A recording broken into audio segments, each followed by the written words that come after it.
मंडळी, झी मराठीवरील नवरी मिळे हिटलरला ही लोकप्रिय मालिका लवकरच प्रेक्षकांचा निरोप घेणार आहे.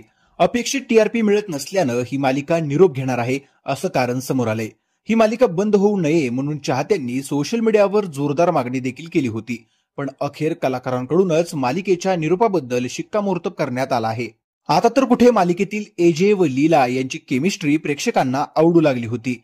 प्रेक्षक या जोडीच्या प्रेमात पडत असतानाच मालिका बंद होणार असल्याचं समोर आलंय. त्यामुळे प्रेक्षकांनी प्रचंड नाराजी व्यक्त केली आहे. मालिकेच्या निरोपाबद्दल कलाकारांनी त्यांच्या भावनिक प्रतिक्रिया व्यक्त केल्या आहेत. अशातच मालिकेतील लीला म्हणजेच मुख्य अभिनेत्री वल्लरी विराजनंही भावूक पोस्ट शेअर केली आहे. वल्लरीनं पडद्यामागील खास क्षण शेअर केले आहेत. मालिकेत एकमेकींच्या विरोधात असलेल्या सुना आणि ती फोटोमध्ये एकत्र असल्याचं पाहायला मिळतंय. हे फोटो शेअर करत तिनं एक सुंदर प्रवासाचा शेवट होत आहे असं म्हटलं आहे. नवरी मिळे हिटलरला मालिकेच्या शेवटच्या भागाचं शूटिंग नुकतंच पार पडलं असून लीलाचं डोहाळ जेवण साजरं करून मालिकेचा गोड शेवट होणार आहे.